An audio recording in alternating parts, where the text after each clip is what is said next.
Hello students, welcome back to my YouTube channel Biology with Shuchita and I am your educator Shuchita.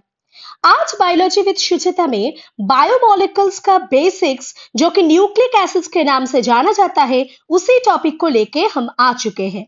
Nucleic acids क्या है? Nucleic acids का अगर classification देखेंगे तो वहां से मेनली डीएनए एंड आरएनए दोनों स्ट्रक्चर्स के बारे में हम लोग सोच लेते हैं, लेकिन इसी वीडियो में डायरेक्ट डीएनए और आरएनए के स्ट्रक्चर के बारे में हम लोग नहीं पढ़े। हम लोग इसमें फोकस कर रहे हैं सिर्फ और सिर्फ न्यूक्लियोटाइड एंड न्यूक्लियोसाइड, जो कि डीएनए और आरएनए फॉर्मेशंस के बेसिक यूनिट्स माने जाते हैं। यहाँ पे हम लोग नाइट्रोजन बेस के बारे में, उसके कितने कितने टाइप्स होते हैं, शुगर्स जो कि आरएनए में किस टाइप के पाए जाते हैं, डीएनए में किस टाइप के पाए जाते हैं, न्यूक्लियोटाइड न्यूक्लियोसाइड से कितना डिफरेंस है, इन सब के बारे में हम लोग जानने वाले हैं। चलिए जल्दी से स्टार्ट कर लेते हैं आज के इस वीडियो को।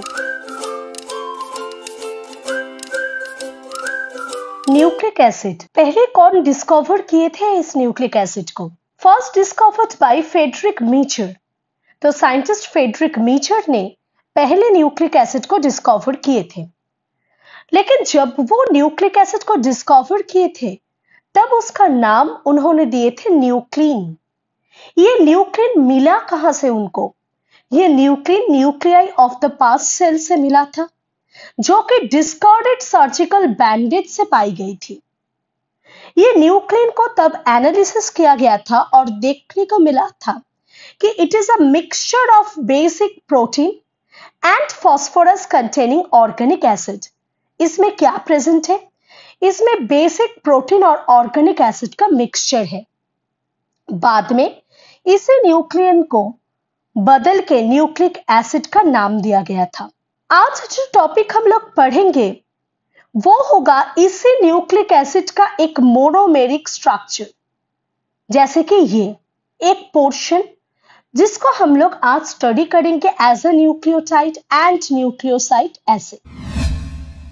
तो अगर हम इस न्यूक्लिक एसिड्स को देखते हैं तो ये न्यूक्लिक एसिड्स को पॉलीन्यूक्लियोटाइड के नाम से भी जाना जाता है। ये पॉलीन्यूक्लियोटाइड फर्दर दोनों क्लासिफिकेशंस पे डिवाइडेड होते हैं, जैसे कि एक को बताया जाता है राइबोन्यूक्लिक एसिड जिसका और एक नाम है आरएनए। जैसे कि आप लोग देख पा रहे होंगे ये सिंगल स्ट्रैंडेड मॉलिक्यूल है, इसमें एक ही स्ट्रैंड्स दिखने को मिलता है। और इसका और एक टाइप जो है वो होगा डीऑक्सीराइबोन्यूक्लिक एसिड, जिसको हम लोग डीएनए के नाम से भी जानते हैं।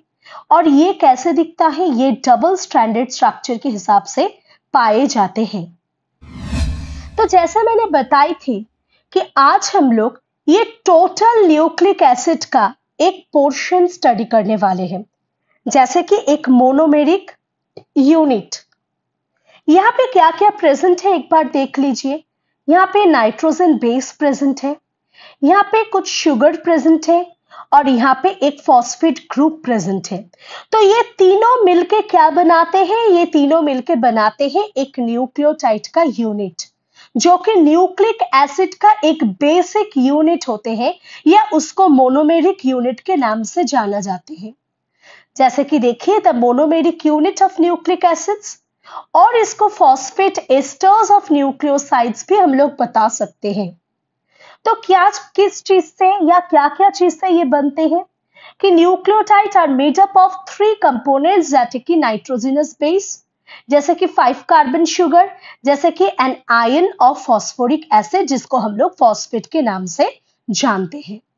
अभी इसका एक स्ट्रक्चर देख लेते हैं। ये स्ट्रक्चर ऑफ न्यूक्लियोटाइड है जहां पे इसका तीनों फॉस्फेट ग्रुप को दिखाया गया है। अगर किसी जगह पे आपको तीनों फॉस्फेट दिखाया जाएगा, ऐसे कुछ मॉलिक्यूल्स का नाम आप लोग बता सकते हो? हाँ, बिल्कुल सही सोचे हैं आप लोग। एटीपी हो सकता है जिसको हम लोग एडेनोसिन ट्राइफॉस्फेट के नाम से जानते हैं। जीटीपी हो सकते हैं जिसको हम लोग गुआनोसिन ट्राइफॉस्फेट के नाम से जान सकते हैं। सीटीपी हो सकते हैं जिसको हम लोग साइटोसिन ट्राइफॉस्फेट के नाम से जान सकते हैं। ऐसे बहुत सारे नाम से हम लोग जान सकते हैं। तो यहाँ पे क्या दिखा रहा है? देखिए कि यहाँ पे एक नाइट्रोजनस बेस है। ये नाइट्रोजनस बेस किसके साथ जुड़ के रखा है? ये जोड़ के रखा है एक शुगर मॉलिक्यूल के साथ, और उसके साथ अटैच है कौन, उसके साथ अटैच है ये ट्राइफॉस्फेट वाला ग्रुप। लेकिन इसी डायग्राम में मैंने एक भी जगह पे आप लोगों को नंबरिंग नहीं दिखाई है। वो नंबरिंग आप लोगों को अपकमिंग स्लाइड्स में मैं समझाऊंगी। लेकिन पहले यहाँ पे हम लोग कुछ ही बॉन्ड के बारे में थोड़ा जान लेते हैं। जैसे कि ये जो नाइट्रोजन बॉन्ड है ये शुगर के साथ कैसे अटैच हो पाएगा, ये शुगर के साथ बीटा एन ग्लाइकोसाइडिक बॉन्ड के हेल्प से अटैच होकर रहेगा। सेम वे पे अगर हम लोग देखें कि इसी पोजीशन पे जो फॉस्फेट्स ग्रुप ऐड होते हैं तो पहला फॉस्फेट्स को हम लोग हमेशा अल्फा फॉस्फेट्स के नाम के साथ जानते हैं, जो सेकेंड फॉस्फेट होंगे उसको हम लोग बीटा फॉस्फेट के नाम से जानते हैं, और जो थर्ड फॉस्फेट होंगे उसको हम लोग गामा फॉस्फेट के नाम से जानते हैं। लेकिन एक चीज देखिए, ध्यान दीजिए कि ये जो CH2 है इसके साथ जो पहला फॉस्फेट अटैच होगा, मतलब ये वाला बॉन्ड, कौन सा बॉन्ड, ये पर्टिकुलर बॉन्ड, इसको हम लोग फॉस्फोएस्टर बॉन्ड के नाम से जानते हैं। अगर सेम वे से हम लोग ये दोनों बॉन्ड को देखते हैं जो कि बीटा एंड गामा को जोड़ रहा है अल्फा के साथ, उसी दो बॉन्ड को हम लोग फॉस्फो अनहाइड्राइड बॉन्ड के नाम से जानते हैं। और ये जो पहला बॉन्ड था जो कि बेस और शुगर को जोड़ के रख रहा है उसको हम लोग बीटा एन ग्लाइकोसाइडिक बॉन्ड्स के नाम से जानते हैं। नंबरिंग अपकमिंग स्लाइड्स पे दी गई है। देखिए, तो इसके अंदर सबसे पहले हम लोग स्टार्ट कर रहे हैं नाइट्रोजन बेस के बारे में। कौन सा बेस, ये वाला जो बेस हम लोग अभी डायग्राम पे देखे थे। तो ये नाइट्रोजन बेस कैसा होता है, ये एक हेटेरोसाइक्लिक स्ट्रक्चर्स होते हैं। व्हाट इज हेटेरोसाइक्लिक स्ट्रक्चर, मतलब यहाँ पे सिमिलर स्ट्रक्चर्स नहीं देखने को मिलते हैं। जैसे कि ये स्ट्रक्चर में देखिए, यहाँ पे एक स्ट्रक्चर बना है, उसके साथ और एक आधा अधूरा कुछ स्ट्रक्चर बन चुका है, इसलिए इसको क्या बताया जाता है, इसको हेटेरोसाइक्लिक स्ट्रक्चर बताया जाता है। ये प्लेनर मॉलिक्यूल होते हैं, एक प्लेन पे रहता है ये हर टाइम, और relatively water insoluble aromatic molecules होते हैं। ये वाटर पे सॉल्युबल नहीं होते, ये इनसॉल्युबल मॉलिक्यूल्स होते हैं। और इसको एरोमेटिक मॉलिक्यूल्स क्यों माना जाता है, क्योंकि इसमें एक छुपा हुआ बेंजीन रिंग जैसा स्ट्रक्चर दिखने को मिलते हैं। तो अगर अभी हम लोग नाइट्रोजन बेस को क्लासिफाई करें तो क्या दिखने को मिलेगा कि नाइट्रोजन बेस पे दोनों डिफरेंट स्ट्रक्चर्स मिलते हैं। जैसे कि एक होता है प्यूरिन, दूसरे होते हैं पिरिमिडिन। क्या होता है, एक हो रहा है प्यूरिन तो दूसरा हो रहा है पिरिमिडिन। तो एक बार स्ट्रक्चर अच्छे से देख लेते हैं। देखिए, ये दोनों ही स्ट्रक्चर बनते कैसे हैं, ये दोनों ही स्ट्रक्चर बनते हैं कार्बन एंड नाइट्रोजन के हेल्प से। तो देखिए, यहाँ पे हर एक जगह पे एक कार्बन तो एक नाइट्रोजन, एक कार्बन तो एक नाइट्रोजन, ऐसे करके ऑल्टरनेट करके प्रेजेंट हुई है ना। तो अभी इसका नंबरिंग थोड़ा देख लेते हैं। पहले प्यूरिन का नंबरिंग देख लेते हैं। हम लोगों का लेफ्ट हैंड साइड में जो नाइट्रोजन है इसको 1 दिया गया, उसके बाद इसको 2, 3, 4, 5 एंड फाइनली 6। और इसका जो राइट हैंड साइड का स्ट्रक्चर है इसमें 7, 8 एंड 9, ये तीनों टाइप का स्ट्रक्चर दिया गया। अगर इसका नंबरिंग को अच्छे से हम लोग देखेंगे तो देखिए ये स्ट्रक्चर कैसे मूव कर रहा है, ऐसे मूव कर रहा है, और इसका ही जो हेटेरोसाइक्लिक रिंग है वो ऐसे मूव कर रहा है ना। इसका मतलब क्या हुआ, इसका मतलब ये हुआ कि एक चीज एंटी क्लॉकवाइज मूव कर रहा है तो दूसरा क्या, क्लॉकवाइज मूव कर रहा है। प्यूरिन का एक ही स्ट्रक्चर में जो उसका मेन बेंजीन रिंग वाला स्ट्रक्चर है उसमें नंबरिंग चल रहा है ऑपोजिट डायरेक्शन में, मतलब एंटी क्लॉकवाइज डायरेक्शन में, और उसका जो 7, 8, 9 ऐसा नंबरिंग है वो है क्लॉकवाइज डायरेक्शन में। ये गया प्यूरिन का नंबर, जिस नंबर को हम लोग सिर्फ 1, 2, 3, 4 ऐसे करके डिनोट कर रहे हैं। अगर सेम वे पे हम लोग पिरिमिडिन को देखेंगे तो वहां पे क्या होगा, पिरिमिडिन पे देखिए ये नीचे वाला जो नाइट्रोजन है इसको 1 दे रहे हैं, उसके बाद 2, 3, 4, 5, 6 ऐसे करके नंबरिंग चल रहा है। मतलब ये नंबरिंग कैसे मूव कर रहा है, ऐसे मूव कर रहा है। ऐसे कौन मूव करते हैं, क्लॉकवाइज डायरेक्शन ऐसे मूव करते हैं ना, क्लॉक में ऐसे ही मूवमेंट देखने को मिलते हैं। तो पिरिमिडिन का जो भी नंबरिंग है वो सारे क्लॉकवाइज डायरेक्शन में चल रहा है, ठीक है ना। अभी चलते हैं नेक्स्ट प्यूरिन का डिटेलिंग पढ़ने के लिए।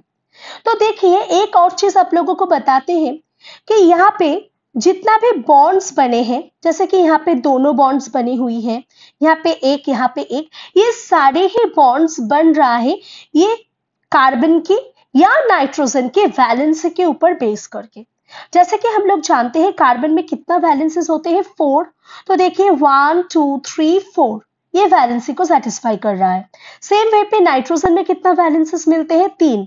तो देखिए 1 2 3 ऐसे करके इसका स्ट्रक्चर मेंटेन होते हैं। लेकिन अगर कभी भी इसका डिटेल स्ट्रक्चर हम लोग स्टडी करेंगे प्यूरिन का, तो कुछ ही बेस के प्रेजेंस या एब्सेंस के ऊपर बेस करके इसका थोड़ा अरेंजमेंट चेंज भी हो सकता है, जो कि आगे जाके हम लोग देखेंगे। जैसे कि इसी में देखिए कि ये प्यूरिन स्ट्रक्चर, यहाँ पे प्यूरिन को अगर हम लोग क्लासिफाई करें, अगर प्यूरिन को हम लोग ऐसे क्लासिफाई करें तो क्या देखेंगे, प्यूरिन में दोनों बेसेस मिलते हैं। एक को जाना जाता है एडेनिन के नाम से और दूसरे होते हैं गुआनिन, एडेनिन एंड गुआनिन, है ना। तो अगर एडेनिन को देखते हैं, ये है एडेनिन का स्ट्रक्चर, उसका केमिकल नेम होते हैं 6 अमाइनो प्यूरिन। तो अच्छे से देख लेते हैं कि ये 6 अमाइनो प्यूरिन हुआ कैसे। ख्याल कीजिए इसका जो 6 पोजीशन का कार्बन है वहां पे एक अमाइनो ग्रुप आ चुकी है ना, एक अमाइनो ग्रुप, और कहीं पे भी कुछ स्ट्रक्चर का ऑल्टरेशन नहीं हुआ, सिर्फ 6 पोजीशन जो कार्बन है वहां पे एक अमाइनो ग्रुप आ गया।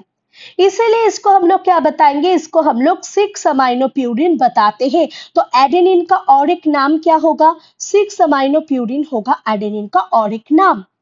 अभी देख लेते हैं गुआनिन को। गुआनिन पे क्या क्या चेंज आया है देख लेते हैं। देखिए 2 नंबर जो कार्बन है वहां पे एक अमाइनो ग्रुप आ गया और इसका 6 पोजीशन पे जो है कार्बन उसमें एक ऑक्सी ग्रुप आ गया। देख पा रहे हैं ना।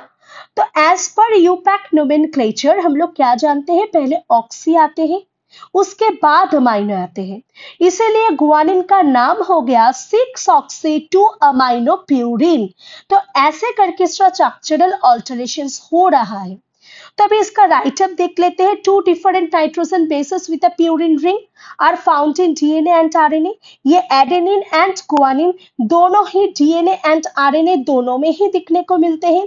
और किससे बना हुआ होता है ये दोनों, ये कार्बन एंड नाइट्रोजन से बनी हुई होती है। अभी नेक्स्ट देख लेते हैं पिरिमिडिन। अगर पिरिमिडिन को हम लोग डिवाइड करें, पिरिमिडिन, तो उसको हम लोग कैसे क्लासिफाई कर पाएंगे, उसको हम लोग तीनों डिफरेंट क्लासेस में डिवाइड कर सकते हैं। एक होंगे साइटोसिन, दूसरा होगा यूरासिल एंड तीसरा होगा थाइमिन। लेकिन यहाँ पे थोड़ी कंफ्यूजन है। कैसा कंफ्यूजन, क्योंकि यूरासिल और थाइमिन कभी भी एक दूसरे के साथ रहना नहीं चाहता।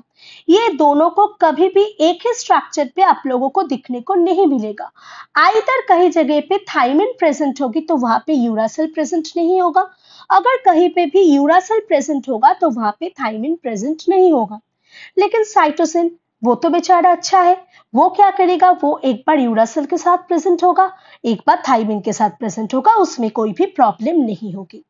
तो ये कौन सी जगह है जहां पे यूरासिल प्रेजेंट रह सकता है, थाइमिन नहीं, और ये कौन सा जगह है जहां पे थाइमिन प्रेजेंट रह सकती है लेकिन यूरासिल नहीं। तो डीएनए पे हम लोग साइटोसिन और थाइमिन दोनों का ही प्रेजेंस देख पाएंगे, लेकिन आरएनए पे हम लोग साइटोसिन और यूरासिल इन दोनों का प्रेजेंस देख पाएंगे, वहां पे थाइमिन प्रेजेंट नहीं होगा। जैसे कि इसी राइटअप पे दी गई है, एक बार देख लेते हैं। 2 major pyrimidine bases found in DNA, दोनों बेसिस को दिखने को मिलता है डीएनए पे। कौन कौन, एक होंगे थाइमिन, दूसरा होगा साइटोसिन, और आरएनए पे यूरासिल एंड साइटोसिन, जैसे कि मैंने बताई थी। अभी इसका थोड़ा स्ट्रक्चर देख लेते हैं जिसका नेमिंग एंड केमिकल कंपोजिशन भी हम लोग समझ पाएंगे। तो पहले साइटोसिन को देख लेते हैं। देखिए साइटोसिन का 2 नंबर पोजीशन पे ऑक्सी ग्रुप है और उसका जो 4th पोजीशन है वहां पे एक अमाइनो ग्रुप आ गया है। तो यूपैक नोमेनक्लेचर क्या बताते हैं, 2 पे जो ऑक्सी है उसको पहले बताया जाए, उसके बाद 4th को बताया जाए। तो इसीलिए इसका केमिकल नेम हो गया 2-ऑक्सी-4 अमाइनो पिरिमिडिन, है ना, 2-ऑक्सी-4 अमाइनो पिरिमिडिन। अभी देख लेते हैं यूरासिल में। यूरासिल में क्या होता है, उसका 2 नंबर जो कार्बन है वहां पे भी एक ऑक्सीजन आ गया और उसका जो 4th कार्बन है वहां पे भी ऑक्सीजन आ गया। 2 का जो ऑक्सी ग्रुप था वो तो पहले से ही प्रेजेंट था और यहाँ पे 4 पे एडिशनल एक आ गया। इसका मतलब इसको कैसे प्रोनाउंस किया जाएगा, 2,4-डाइऑक्सीपिरिमिडिन। तो यूरासिल का और एक नाम क्या हो गया, 2,4-डाइऑक्सीपिरिमिडिन हो गया उसका और एक नाम। अभी आते हैं थाइमिन पे।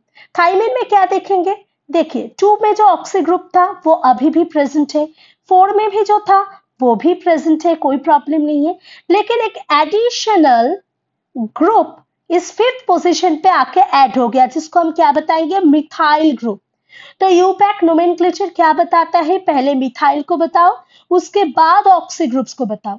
इसीलिए थाइमिन का केमिकल नेम हो गया 5-methyl-2,4-डाइऑक्सीपिरिमिडिन। याद रहेगा ना सबको, 5-methyl-2,4-डाइऑक्सीपिरिमिडिन। अभी हम लोग कंप्लीट कर चुके हैं नाइट्रोजन बेसिस को। मूव कहाँ किए, मूव किए शुगर के अंदर, जिसे शुगर को हम लोग पेंटोस शुगर या 5 कार्बन शुगर के नाम से जानते हैं। तो देखिए, naturally occurring nucleic acids have 2 types of pentose sugars. ये दोनों टाइप का पेंटोस शुगर्स का नाम क्या क्या है, एक होंगे राइबोस शुगर्स, दूसरे होंगे डीऑक्सीराइबोस शुगर। तो जो राइबोस शुगर होंगे उसको कहाँ पे मिलना है, वो कहाँ पे मिलेगी, वो मिलेगी आरएनए पे। और जो डीऑक्सीराइबोस शुगर है उसको कहाँ पे मिलेगी, वो कहाँ पे मिलेगी, वो मिलेगी डीएनए के अंदर। तो एक बार झट से देख लेते हैं। देखिए, ये है पेंटोस शुगर, ये है राइबोस का और ये किसका है, ये है डीऑक्सीराइबोस का। मैं एक चीज आप लोगों के लिए मार्क कर रही हूं, अच्छे से देखना। ये पोजीशन को अच्छे से देखिए, ये कौन सा पोजीशन है, ये है 2 प्राइम पोजीशन। ये कौन सा पोजीशन है, ये है 2 प्राइम पोजीशन। तो राइबोस में देखिए ये 2 प्राइम पोजीशन में एक OH ग्रुप प्रेजेंट है और ये जो डीऑक्सीराइबोस है यहाँ पे 2 प्राइम पोजीशन पे देखिए, यहाँ पे O को हटाया गया है, यहाँ पे सिर्फ और सिर्फ हाइड्रोजन ग्रुप ही प्रेजेंट है।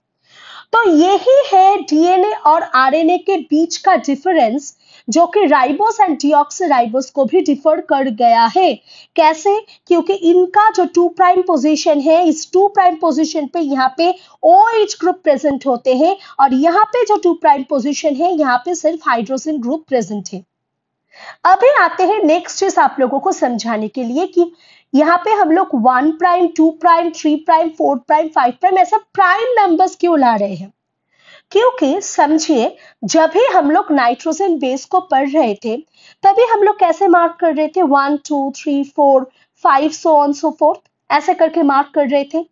लेकिन यहाँ पे हम लोग कैसे मार्क कर रहे हैं, यहाँ पे हम लोग शुगर को 1 prime, 2 prime, 3 prime, 4 prime and 5 prime से मार्क कर रहे हैं, ताकि जब भी इसका नंबरिंग हो हम लोग कंफ्यूज ना हो जाए कि नाइट्रोजन का नंबर के साथ शुगर की नंबर। इसीलिए नाइट्रोजन को प्लेन नंबर से डिनोट किया जाता है, जैसे कि 1 2 3 4 ऐसे करके, और इसी को शुगर को हम लोग प्राइम नंबर से डिनोट करते हैं, जैसे कि 1 prime, 2 prime, 3 prime, 4 prime and 5 prime. इसीलिए इसी शुगर को हम लोग कैसे डिनोट कर रहे हैं, 1 prime, 2 prime, 3 prime, 4 prime and 5 prime. और इसी का 2 प्राइम पोजीशन का ऑल्टर होने के कारण राइबोस और डीऑक्सीराइबोस के बीच का डिफरेंस हो गया है। तो इसका राइट अप देख लीजिए एक बार, the carbon atom of the ribose and deoxyribose present in nucleoside or nucleotide are designated with a prime mark and unprime number refer to the atom of the nitrogenous base। जो कि unprimed number होंगे वो सारे के सारे nitrogenous base को denote करेंगे। Hope के इतना तक आप सभी लोगों को समझ में आ चुका होगा। अभी चलते हैं हम लोग न्यूक्लियोसाइड पे। यहाँ पे क्या देखेंगे, देखिए ये स्ट्रक्चर को फोकस कीजिए। हम लोग पिछले जब न्यूक्लियोटाइड देख रहे थे तभी इसी ऑक्सीजन के साथ फॉस्फेट ग्रुप अटैच हुआ होता था, लेकिन अभी उसी फॉस्फेट को कोई हटा दिया है, यहाँ पे सिर्फ और सिर्फ हाइड्रोजन ग्रुप प्रेजेंट है। तो ये फॉस्फेट अगर रिमूव हो जाएगा तो न्यूक्लियोटाइड भी कन्वर्ट हो जाएगा न्यूक्लियोसाइड में। मतलब न्यूक्लियोसाइड में सिर्फ nitrogen base and pentose sugar present होंगे, वहां पे फॉस्फेट ग्रुप प्रेजेंट नहीं होगा। जैसे कि देखिए sugar and nitrogenous base join to form the nucleoside, ये दोनों जॉइन होकर क्या बना रहा है, न्यूक्लियोसाइड बना रहा है। और इन दोनों के बीच देखिए, ये पहले भी आप लोग देख चुके हैं, है ना, लेकिन यहाँ पे और एक एडिशनल इंफॉर्मेशन में ऐड करूंगी। लेकिन याद रखिए कि ये नाइट्रोजन बेस और 1 प्राइम कार्बन ऑफ शुगर के बीच में कौन से बॉन्ड पाए जाते हैं, यहाँ पे बीटा एन ग्लाइकोसाइडिक बॉन्ड दिखने को मिलता है। लेकिन एक चीज अच्छे से ध्यान में रखिए, ये जो प्यूरिन स्ट्रक्चर है, आप लोग स्ट्रक्चर देख के अभी पता चल चुका होगा ना कि ये प्यूरिन स्ट्रक्चर है और ये पिरिमिडिन स्ट्रक्चर है। तो प्यूरिन का जो 9th नंबर का नाइट्रोजन है उसके साथ 1 प्राइम का कार्बन के बीच का जो बॉन्ड होता है उसी हम लोग बीटा एन ग्लाइकोसाइडिक बॉन्ड्स के नाम से जानते हैं। सिमिलर वे पे अगर पिरिमिडिन्स को देखेंगे तो वहां पे नंबर 1 का जो नाइट्रोजन है वो किसके साथ 1 प्राइम का कार्बन के साथ ज्वाइन होगा, तभी जाके उनके बीच में ये बीटा एन ग्लाइकोसाइडिक बॉन्ड्स आएगा। ये बहुत इंपॉर्टेंट इंफॉर्मेशन है आपके एग्जाम पॉइंट ऑफ व्यू से। फिर से हम बता दे रहे हैं कि प्यूरिन का नंबर 9 के साथ 1 प्राइम ऑफ कार्बन का जॉइन को बीटा एन ग्लाइकोसाइडिक बॉन्ड्स के हिसाब से जाना जाता है या माना जाता है, और पिरिमिडिन का नंबर 1 जो नाइट्रोजन है उसके साथ 1 प्राइम का जो कार्बन होगा उन दोनों के बीच का बॉन्ड को बीटा एन ग्लाइकोसाइडिक लिंकेज के नाम से जाना जाएगा। तो देखिए, the bond between the sugar and the base is called N glycosidic bond. और ये बीटा क्यों है? क्योंकि the configuration of the N glycosidic linkage is beta. तो इसमें जो कॉन्फ़िगरेशन पाए जाते हैं उसको हम क्या बताते हैं? उसको हम बीटा बताते हैं। नेक्स्ट देखिए, ये बॉन्ड तो बन चुका है। ये बॉन्ड बनने के बाद ये क्या कर सकता है? ये अपने एक्सिस पे मूव कर सकता है, रोटेट कर सकता है। तो ये रोटेशन के ऊपर इसका दोनों कन्फर्मेशंस होते हैं, जैसे कि एक होता है सिन और दूसरे होते हैं एंटी। देखिए, the base is free to rotate around the glycosidic bond.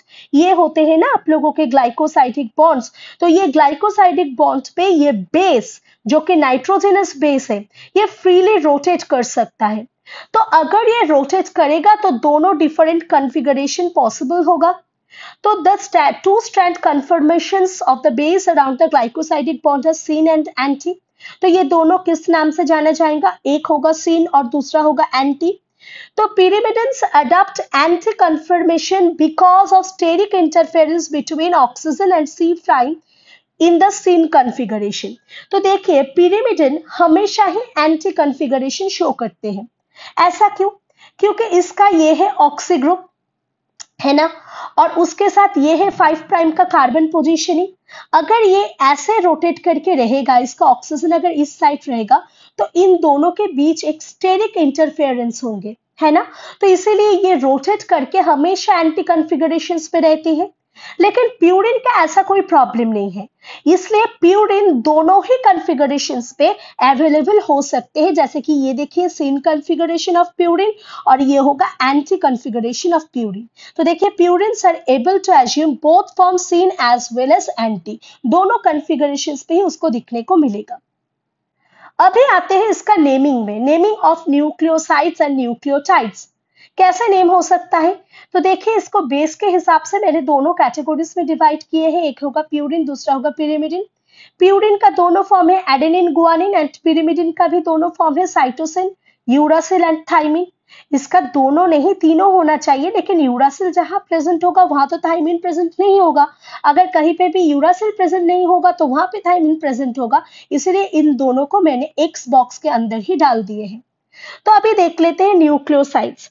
Nucleosides क्या होगा? ये आरएनए के अंदर एडेनिन पे एडेनोसिन पाया जाएगा, गुआनिन आरएनए पे गुआनोसिन के नाम से जाना जाएगा, साइटोसिन साइटोडिन के नाम से जाना जाएगा, यूरासिल और थाइमिन आरएनए के अंदर यूरिडिन के नाम से जाना जाएगा। सेम वे पे अगर डीएनए पे देखें, एडेनिन डीऑक्सी एडेनोसिन के नाम से जाना जाएगा, गुआनिन डीऑक्सी गुआनोसिन के नाम से जाना जाएगा, साइटोसिन डीऑक्सी साइटोडिन के नाम से जाना जाएगा, और थाइमिन डीएनए के अंदर डीऑक्सी थाइमिडिन के नाम से जाना जाएगा। ये होगा साइट, जहां पे फॉस्फेट ग्रुप प्रेजेंट नहीं है वहां पे ऐसे नोमेनक्लेचर पाए जाएंगे। लेकिन न्यूक्लियोटाइड मतलब जहां पे फॉस्फेट ग्रुप होगा वहां पे कैसे मिलेगा? एडेनिन एडेनाइलेट होगा आरएनए में, और डीएनए पे डीऑक्सीएडेनाइलेट होगा। गुआनिन आरएनए पे गुआनाइलेट और डीएनए पे डीऑक्सीगुआनाइलेट के नाम से जाना जाएगा। साइटोसिन आरएनए के अंदर साइटिडाइलेट और डीएनए के अंदर डीऑक्सीसाइटिडाइलेट के नाम से जाना जाएगा। यूरिडिन आरएनए के अंदर यूरिडाइलेट और थाइमिन के अंदर डीएनए डीऑक्सीथाइमिडाइलेट के नाम से जाना जाएगा। होप कि इतना तक आप सभी लोगों को अच्छे से समझ में आ चुका होगा बायोमोलिक्यूल्स का बेसिक जो कि न्यूक्लिक एसिड्स है। यहाँ पे आप लोग नाइट्रोजन बेस का नंबरिंग, शुगर का प्राइम नंबरिंग और वहां पे बहुत सारे बॉन्ड्स के बारे में आप लोग समझ पाए होंगे। अगर आप लोगों को मेरी ये लेक्चर अच्छी लगी होगी तो प्लीज सब्सक्राइब कर देना और आपके दोस्त लोगों के साथ भी शेयर कर लेना। और आप लोगों के एक लाइक सच में हम लोगों के लिए बहुत मोटिवेशन होते हैं। Thank you.